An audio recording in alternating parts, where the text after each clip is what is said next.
Welcome to Raising Deaf Kids. Have you been struggling with getting your child to want to practice their speech therapy homework or their speech therapy goals? Today, I have the one simple strategy that works for my kids and that seems almost too simple to work and actually be effective. But I promise you, it will change how you approach language in your home forever. So come along with me. Put down that to-do list, grab that lukewarm mug of coffee, and let's get started talking about how we can get your child progressing in their language at home. Hey, Mama. Welcome to Raising Deaf Kids. Do you want more ease in your daily life? Do you want to help your child learn language faster but have no idea where to start? Do you find yourself searching for how to learn sign language and best ways to practice speech goals? Hey, I'm Alaine. I'm a mom of 3 littles, 2 of whom are deaf. I remember when I received the hearing loss diagnosis for our child, there were so many decisions and information overload. I lacked clarity and confidence and yearned for ease and balance in our lives. It was then that I discovered strategies to support our kids' language development at home, and I even helped them learn language faster. I can't wait to share it all with you. So put down that to-do list, close out that ASL app for now, and let's get started.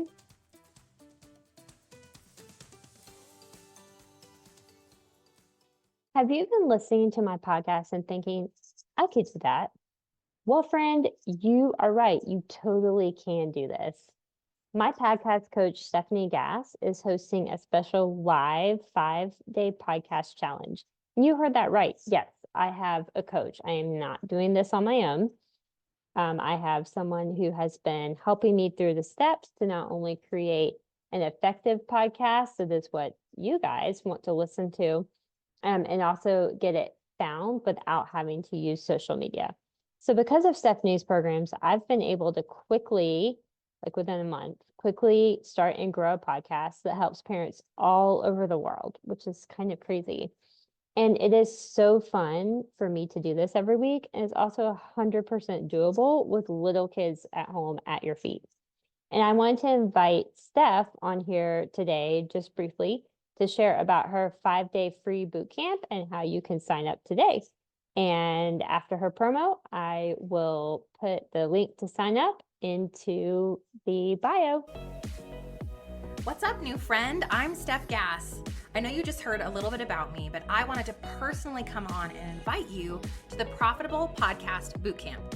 This is a 5-day challenge, so to speak, for those of you who are interested in podcasting or who already have a podcast and you want to know how a podcast works to grow an audience or make money online. I promise you it's so worth your time. And this 1 hour per day live challenge is going to give you everything you need to know about why podcasting works, how to make money from a podcast, how to make sales really easy, and so much more. We're giving away swag, door prizes. We even have scholarships to my courses and programs valued at over $10,000. So we just wanted to come on and invite you to be part of this challenge. Head right now over to stephaniegass.com/bootcamp. That's stephaniegass.com/bootcamp and get registered right away. You'll get entered to win free swag. And the best part of all is you're going to learn how podcasting can potentially be a way for you to truly grow, make an impact and income in an online business, and allow you to have that freedom and that fruit of not feeling like you are tied to social media 24/7 or having to do 100 different things to figure out a way to be successful for the kingdom of God. This is going to lay all of those pieces out for you in alignment with your faith. Again, stephaniegass.com/bootcamp. Hey guys, welcome back. So let me just paint a quick scenario for you. You go to speech therapy this week and you get some fantastic, like beautiful, perfect speech goals from your child's speech therapist to practice this week. And you're so excited to practice them with your kid and see your kid progressing in these goals. So you set aside a time to sit down and practice with your child. And it literally all falls apart from there from the moment you sit down in your seat. Okay, your kid is getting up off of their chair every 5 seconds. They're putting their head down. They're refusing to speak at all. And hello, how are you supposed to practice speech therapy if your kid won't speak? And you get frustrated and start trying to bribe your kid to do any practice at all. And probably at this point, no practice actually gets done. So if this is your house and you feel like speech therapy practice at home is just a hot mess all the time, every day, friend, you are not alone. This was my scenario in my house for a bit until I learned this almost too simple to be effective strategy to get my kids to actually practice their speech goals. And that strategy is, drum roll, to practice the speech goals while your kids are doing their normal play. So we're going to talk about why this strategy works every time to get your child to participate more in their language learning. So point number one, the first thing I want you to know is that kids learn best through unstructured play.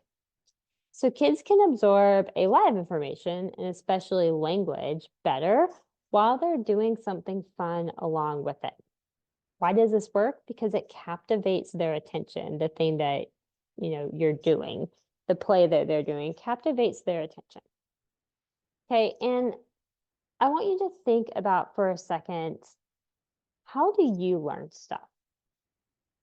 You may not have even thought about like how you learn things. How do you learn to cook? Do you just learn by like reading a recipe book and okay, you can cook? Or do you learn by just watching a cooking show and then all of a sudden you become a master chef? No, like you actually have to do it. Like you have to do the cooking, right? And you have to do the actual practicing and put into practice to do it. Okay, but it's fun. Like it's, an activity that you want to do.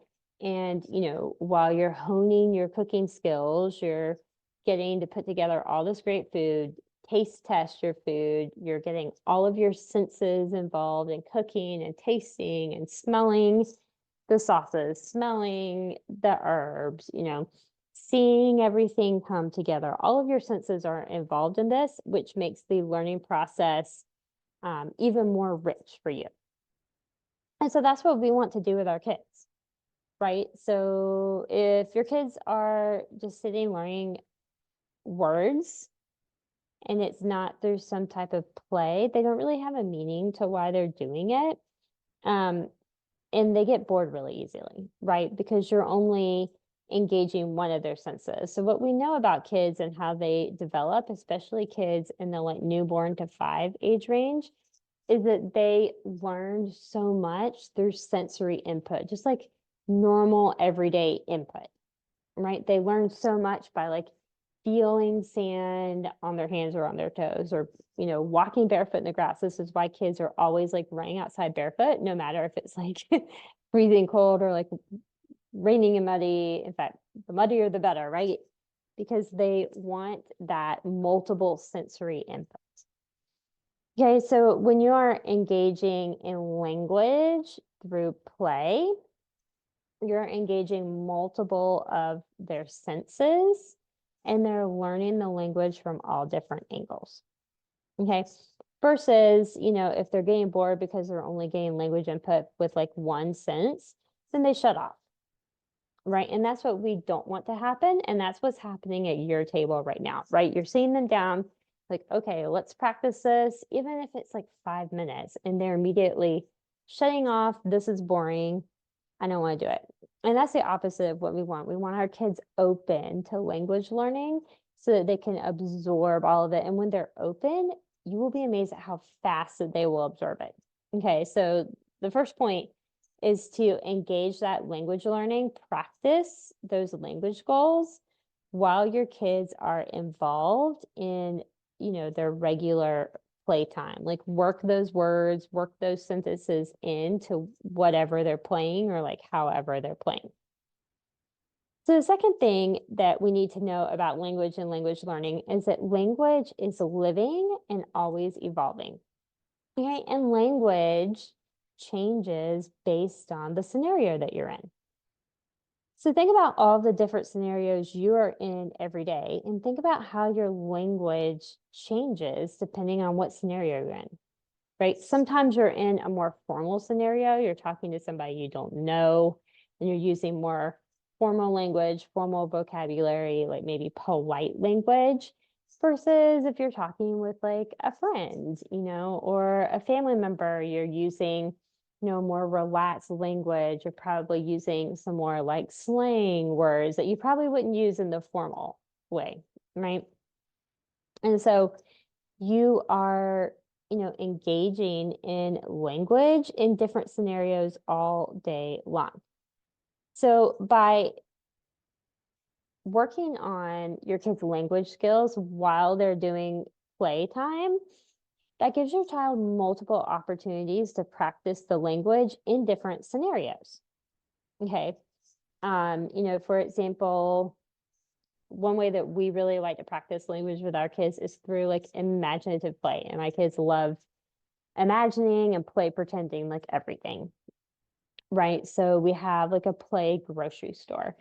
And, so we go up to the grocery store and we play pretend our kids, checking us out. So what language do they need to use if they're like the store owner and we're like buying the food? Okay, play pretend. Versus, when we switch roles and I'm the one like playing the store owner and checking them out, and they're the ones like buying the food, the scenario changes, which means their language changes. Okay. And this also really engages them, right? This like changing up of different language scenarios, and you use different words at different times, depending on what role you're playing, also makes the language learning really rich for them. Like it really makes language learning come to life and gives them context for like why they're even learning these words. Okay, versus, if they're just sitting at a table practicing and you're giving them just a one-dimensional experience with language. Okay, so, you're just sitting there and just saying, say this word, repeat this word, do that word. I mean, that's boring, and it only gives them one opportunity to practice language in one scenario, whereas that is not true to real life. Right. So when they go out of our house, which is really the goal. So the goal for practicing speech and language therapy goals is not only to get your kids talking to you, but they need to be able to talk to other people outside of your home. They need to be able to talk to your extended family. They need to be able to talk to teachers and other caregivers and tell them stuff. There's all different scenarios of when they're going to be using language. So you want to expose them to all those different scenarios while they're learning a language to give them like a 3D and 4D view of language. And bonus, it engages all of their senses, which was point number one, which makes them want to practice it more. So when you practice it this way, you're not forcing them to do it. They're naturally going to be practicing it while they're engaging in play that they like to do, and it makes them more excited about doing it. And our last point is that, when we use play, unstructured play, to engage kids in language learning, they're distracted by the play, and so that like decreases their resistance to actually like practicing the goals. So we all know as parents that our kids almost never do the thing that we ask them to do at the time that we ask them to do it, right? Has your kid, your toddler ever said something so cute and you try to get them to like repeat it to your spouse or to someone else because you want them to hear it and they refuse, and you're like, you literally said this thing like 2 seconds ago, I know you can say it, and now they're like, mute, like they won't talk at all. Okay, kids are resistant whenever they think that we're trying to make them do something. Okay. And, when you're seeing them down at a table and kind of in a way like forcing them to just repeat words, it's boring. And your kids are seeing that as like you kind of like telling them what to do. And of course, they're going to be resistant because kids don't like to be told, what to do. And also when you do this, when we're just sitting at the table and just practicing like words and phrases, it also gives your kids no context to the language. So I want you to think back to your Spanish or French class back in high school or middle school. Uh, I want you to think about when you were learning like vocabulary and verbs. You maybe had like a vocabulary list and you like memorized all of the words and what they were in English. And then you maybe had a verb list and memorized all of the verbs and their endings for all of the ways that you're going to say them. And then you had to memorize the irregular verbs and like how they change spelling and all this stuff. But at the end of all of that, so you had, maybe like 50 vocabulary words memorized in their English translation and maybe like 100, let's just say like verbs memorized. At the end of that, all that memorizing, could you actually speak Spanish or French or that language? No. All you could do was spit back out those verbs and vocabulary that you had memorized, but you couldn't actually put it together in a meaningful way in that language and actually like make a sentence or communicate with someone. Like, if you just had that knowledge and were dropped in the middle of like a Spanish speaking country or French speaking country, and all you had memorized was just individual words and phrases, like you're not going to really get anywhere with that, right? Because you didn't learn to put it together. You just memorize a bunch of things that kind of have like no meaning to you and they have no connection. So that's what we're doing with our kids when we sit them down at the table and say, repeat this word after me, repeat that word after me, repeat this sound after me, repeat that sound after me. Okay, great.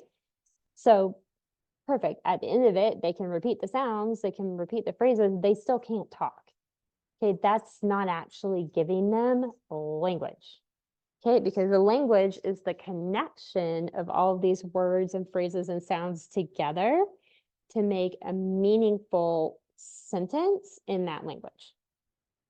All right, so that's why just sitting at the table doing this doesn't work because perfect, they can repeat after you, but they didn't actually learn the language, and so they're not actually learning how to communicate. They're just learning how to say a bunch of like individual words and doing a bunch of different sounds. Whereas if you did it while they were playing, so for example, your kid is playing with a toy car.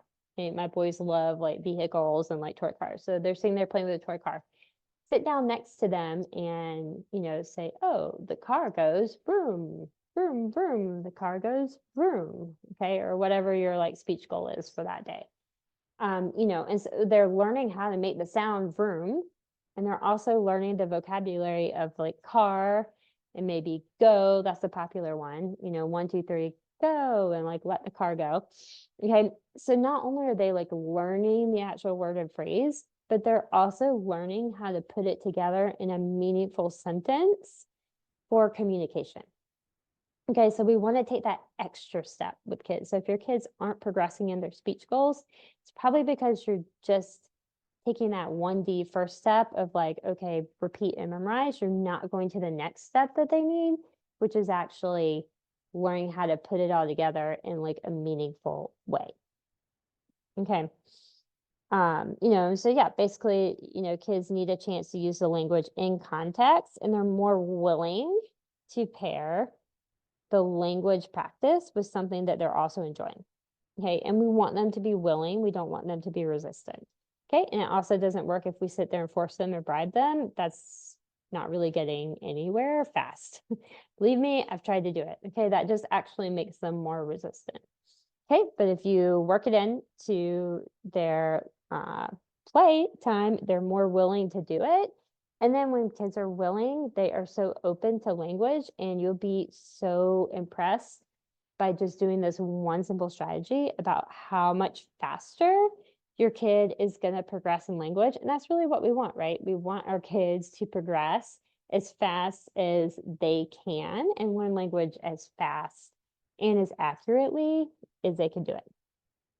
So I also want to point out that this strategy also works with sign language as well, just as an FYI.